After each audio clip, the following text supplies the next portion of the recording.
Chicago's Riverwalk has gone through a major transformation, and you have to spend time here. You've got cafes, wineries, and unique public spaces. They're cropping up all along the river's edge, and it is the ideal spot to people watch and take in the unique natural and architectural beauty of the city. Reserve a river dome at City Winery in the spring to see what I mean. And Lake Michigan, with its 26 miles of shoreline, 15 beachfront areas, and several marinas housing thousands of boats, offers a huge variety of recreational and water sport activities like boating, swimming, jet skiing, and fishing, while the shoreline features plenty of trails for whatever your active heart desires. With lakeside eateries, bars, and cafes popping up all the time, it's easy to spend a day at the beach, on the water, in the water, or just at the water's edge. There's no wrong way to enjoy it. Just be sure to take a picture of that towering downtown cityscape. Montrose Beach on the north side is my recommendation for an off-the-main path and easily accessible beach experience. There's even free parking if you time it just right. 1871 was a tough year for Chicago, and that in itself is an understatement, because that was the year of the Great Fire here in Chicago. It burned nearly 3 miles of the city to the ground. Thousands of buildings were lost, hundreds of lives were lost. Miraculously, the building right behind me stood as it stands today. There is some lore surrounding the actual cause of the fire, but it did begin in a small barn on the south side. Because of severe drought conditions that autumn, the fire spread quickly and violently and burned for nearly 2 days, destroying most in its path. The aftermath of the fire highlighted the resilient spirit of Chicagoans. And that, my friends, is why we call Chicago the Second City, because the Great Fire destroyed almost everything in its path. But from its ashes, the Second City emerged and eventually became the Chicago we know and love today. Chicago is a big American city, and I've always said the easiest way to learn about the present is learn about the past. That's why I want you to make a stop here. This is the Chicago History Museum, and you will love it. As a matter of fact, this L car, L, which is short for elevated train, this car was used in the Chicago World's Fair back in 1893. Let's go take a look around, shall we?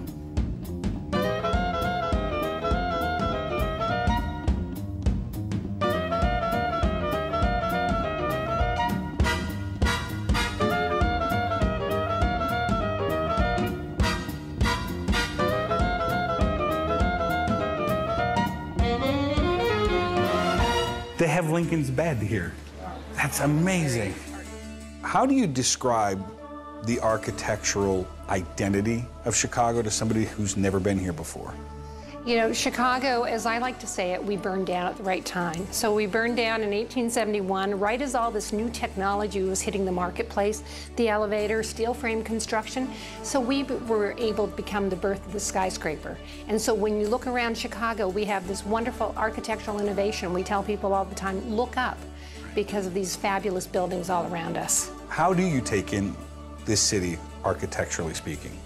We have 450 incredible docents, volunteers who do tours of the city, and we have over 85 different tours, 361 days a year, 8,000 tours annually, so there are a lot of people who can take you on a walking tour, a bus tour, or fabulous boat tour, and they'll give you a new set of glasses to see our city, but also your own city. We have actually just opened a new Chicago Architecture Center, which really expands on what we're doing with the tours, because it's a destination where it allows you to come and see this scale model of the city with over 7,000 buildings on it, to see these projections mapping on it that tell you where the Great Fire came, to learn more about skyscrapers. And we have this incredible skyscraper gallery with 26-foot high ceilings where you can look up at these mock-ups that we're doing, these models of skyscrapers, both from Chicago but around the world. I would suggest, if you only have 90 minutes, take the Architecture River Cruise. It's always ranked the #1 thing to do in the city of Chicago, and the Chicago Architecture Foundation River Cruise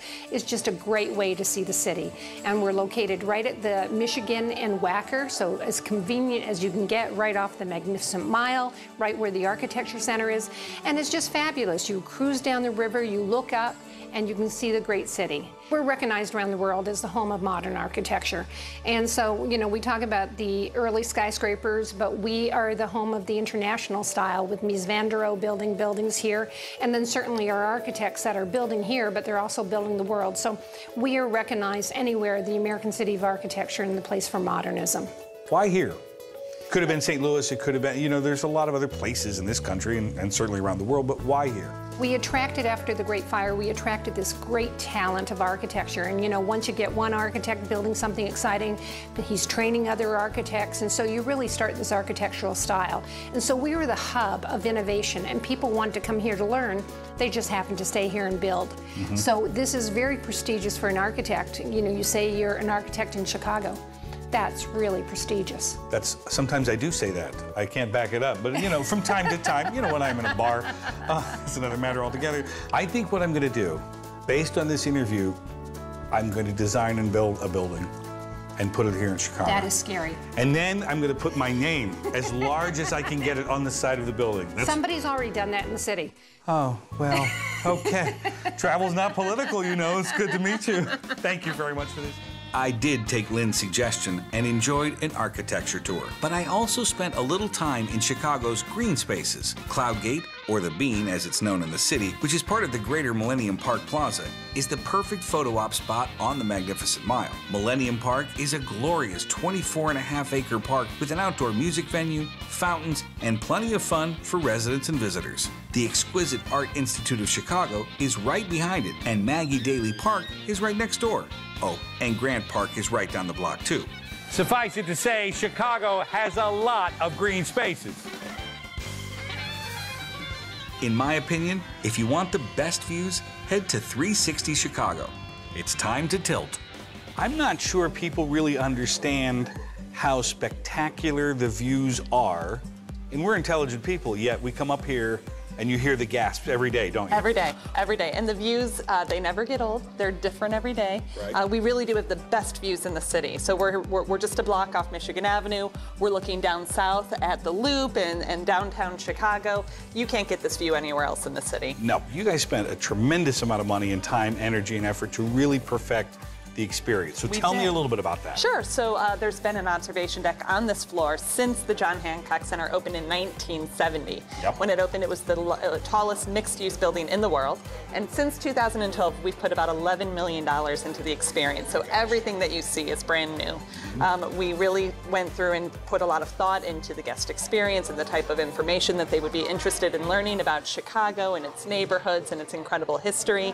And then up here on the 94th floor, we put in Tilt, which is our thrill feature. I think we're gonna get over there and experience that shortly. I can't wait. You have to go with me. I will. I might get a little scared. I'm not gonna lie. I mean, it's okay. No problem. I'll be there right with you. Okay, yep, good. I'm a pro at it. We also have Bar 94 up here, which is our bar and cafe.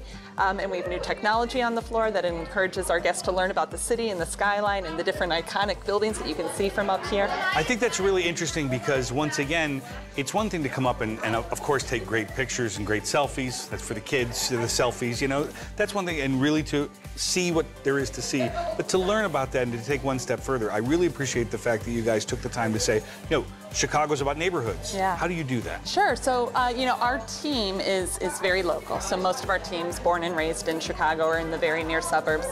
So we knew there were incredible stories here that we wanted to tell. Chicago's a city of neighborhoods. There's 77 neighborhoods in the city of Chicago. We picked 8 of them to tell their story. Had to pick 8. Right. And so we use a combination of video interviews with residents of those neighborhoods and really incredible imagery and the history of the neighborhoods to just give our guests a little bit of information and to give them a chance to learn more about this incredible city and the story that it has to tell. Best time of year, best time of day. The city looks different all the time, right? So now you're at the beginning of the summer, the city's starting to look green, the lake is beautiful and blue, there's boats on the water, there's people on the beach. If you come back in the fall, we've got beautiful views of all the parks around. You know, Chicago's a city famous for its parks. Our city motto is City in a Garden. So you can see all the parks starting to turn colors in the fall. In the winter, the lake can be covered in a sheet of ice and snow, and it's stunningly beautiful and really surprises people when they come up here in the winter because they're not expecting that type of beauty in the dead of winter. And then, of course, in the spring, as the city starts to come alive again. So if you come just before sunset, you can get the day view. And then you've got a beautiful sunset on the west side. We have the best sunset view in the city. We have unobstructed views to the west.